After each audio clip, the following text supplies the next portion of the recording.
Salamat sa Diyos, ang pag-asa natin pananampalataya ay may kabuluhan.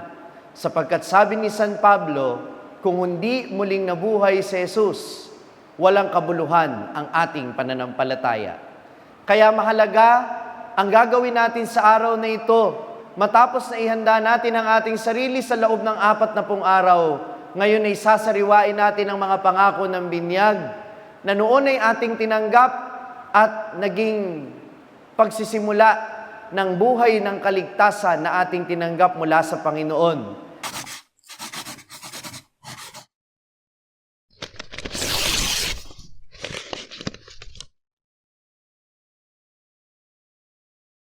Sumainyo ang Panginoon.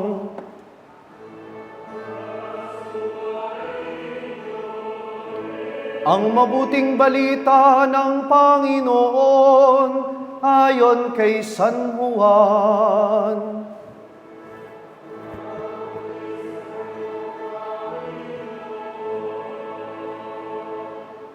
Madilim-dilim pa ng araw ng linggo, naparoon na si Maria Magdalena sa libingan. Naratnan niyang naalis na ang batong panakip sa pinto ng libingan. Dahil dito, patakbo siyang pumunta kay Simon Pedro at sa alagad na mahal ni Jesus. At sinabi sa kanila, kinuha sa libingan ng Panginoon, at hindi namin alam kung saan dinala. Kaya't si Pedro at ang nasabing alagad ay nagpunta sa libingan. Kapwa sila tumakbo, ngunit si Pedro ay naunahan ng kasamang alagad.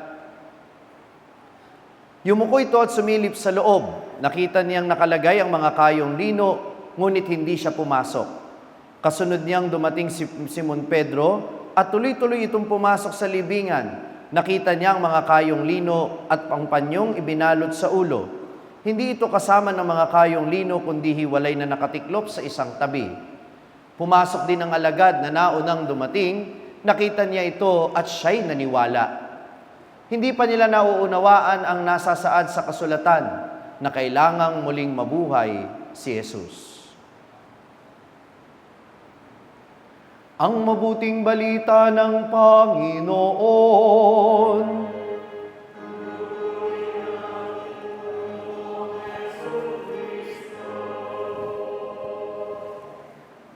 Si Kristo'y muling nabuhay. Alleluia, alleluia. Ulitin nating lahat. Si Kristo'y muling nabuhay. Alleluia, alleluia. Palakpakan natin ang Panginoon. Salamat sa Diyos, ang pag-asa natin pananampalataya ay may kabuluhan. Sapagkat sabi ni San Pablo, kung hindi muling nabuhay si Jesus, walang kabuluhan ang ating pananampalataya. Kaya mahalaga ang gagawin natin sa araw na ito, matapos na ihanda natin ang ating sarili sa loob ng 40 araw, ngayon ay sasariwain natin ang mga pangako ng binyag na noon ay ating tinanggap at naging pagsisimula ng buhay ng kaligtasan na ating tinanggap mula sa Panginoon. Kaya napakahalaga, minamahal kong mga kapatid, na tayo'y maniwala sa muling pagkabuhay ng Panginoon, hindi lang sa isip, kundi sa puso. Mayroon kasing mga ibang Kristiyano, akala ang muling pagkabuhay ng Panginoon ay isang kwentong bayan lang o katang-isip lang, kwento ng bata o kaya'y guni-guni lamang ng mga alagad. Pero si Kristo na siyang ipinako sa krus ay ang parehong Kristo na lumabas mula sa libingan, kaluluwa at katawan, siya'y muling nabuhay sapagkat tayo balang araw sa kanyang muling pagbabalik ay muling ibabangon ni Jesus, kaluluwa at katawan. Ang muling pagkabuhay ni Jesus ay nagpapaalala sa atin na tayong minsang nasadlak sa kasalanan, tayo din ang kanyang hinahango patungong kaligtasan. Kung sino yung namatay, siya ring muling nabuhay. Kung sinong nagkasala, siya ring muling inaako sa kabanalan. Yan ang taglay na pag-asa ng ating paniniwala sa muling pagkabuhay ni Kristo. Kaya nga, wag na nating pagdudahan pa. Totoong muling nabuhay siya. Kaya nga sa Ebanghelyong narinig natin, hindi ba? Ang mga tela'y nakatiklop ng maayos. Kahit na ipinapakalat nung panahon Nung unang panahon na ang bangkay ni Jesus ay hindi talaga muling nabuhay kundi ninakaw lang. Pinatototohanan ng Ebanghelyo ni San Juan, paano nanakawin yan? Meron bang magnanakaw na marunong pang magligpit? Tinitiklop pa ang mga kayong lino at hinihiwalay pa yung pambalot sa ulo sa ipinambalot sa katawan. Kaya ito ay isang napakatibay na ebidensya na ang Panginoong ay totoong muling nabuhay. Sapagkat kung hindi totoong muling nabuhay, ang ating pag-asa at ang ating pananampalataya ay walang kabuluhan. Kaya sana, minamahal kong mga kapatid, ngayong araw na ito'y pagnilaya nating mabuti ang pag-asa na nagmumula sa Panginoong muling nabuhay. Huwag sana tayo maging katulad ni Maria Magdalena na nung nakita niyang nabuksan ang libingan ng Panginoon, agad na tumakbo. Hindi pa nga niya nakikita at nauunawaan, takbo na ng takbo kaagad. Si Pedro'y ganun din. Nang marinig niya ang balitang ito, hindi naman siya nagtanong, hindi siya nagsuri, hindi siya nagnilay muna. Agad-agad siyang tumakbo. At kung minsan ang tao, kaya hindi natin naiintindihan ang pag-asang dulot ng pagkabuhay ni Kristo, tanong niyo sa akin, bakit? Takbo ka ng takbo. Hadali ka ng hadali. Lagi tayong nagmamadali. At kung minsan, paano natin mauunawaan ang pagkabuhay ni Kristo kung ayaw naman nating yakapin ang kamatayan? Kung ayaw naman nating yakapin ang ating mga pinagdaraanan, lalo na yung mga bagay na nagdudulot sa atin ng pasakit, gusto natin tinatakasan. Kaya hindi natin nararanasan ang pag-asa na nagmumula kay Jesus. Kasi ang pag-asa, hinuhugot natin mula sa ibang tao o sa mga bagay sa mundong ito. Takbo tayo ng takbo.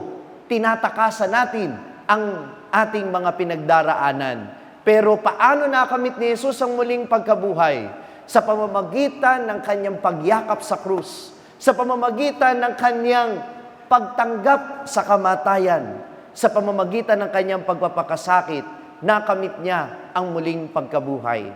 Kapatid, ikaw ba'y may pinagdadaanan sa buhay?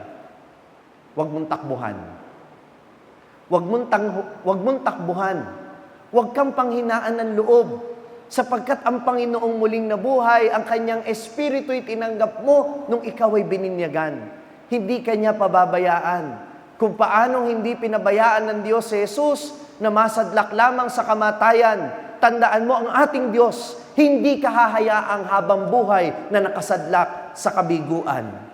Tandaan mo kapatid, ang sinasabi sa saligang aklat ng Legion of Mary na paboritong-paborito ko, ang tagumpay o ang kabiguan ay tagumpay na naudlot lang. Pakiulit nga.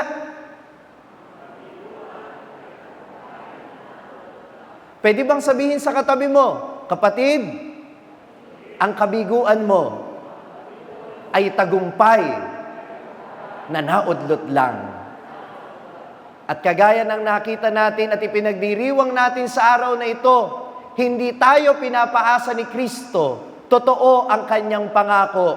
Ang ating pag-asa ay may halaga sapagkat siya'y muling nabuhay, siya ang ating pag-asa. Sa inyong lahat at sa inyong mga mahal sa buhay, maligayang Pasko po ng muling pagkabuhay. Na-inspire ka ba sa narinig mong mensahe ng ating pagninilay ngayon? Abay, wag mong sarilinin yan. Ibahagi mo, ishare mo ang message ito sa iyong mga pamilya at mga kaibigan. Sabi nga namin dito sa SMS, share the message of salvation. At huwag mo kalimutan na mag-subscribe dito sa ating YouTube channel para manatili kang updated sa mga contents natin. At bisitahin din at i-like ang ating iba pang mga social media platforms sa TikTok, Facebook, at Instagram. Hanapin lamang ang Sa Madaling Sabi ni Father Franz Dizon. Mapapakinggan din po ninyo ang araw-araw kong pagninilay sa #1 Catholic meditation app sa mundo na ginagamit na ngayon ng 2 milyon mahigit na mga Pilipino sa buong mundo. Ito ang Hallow app. Kung ida-download ninyo ito ngayon ng libre, ay makaka-access pa kayo sa 10,000 plus contents nito sa loob ng 90 days. Gamitin lamang ang code na FRFRANZ o Father Franz. Hallow.com/FRFRANZ. at sama-sama po tayong magpalalim ng ating pananampalataya at uulitin ko, ibahagi natin ito sa iba.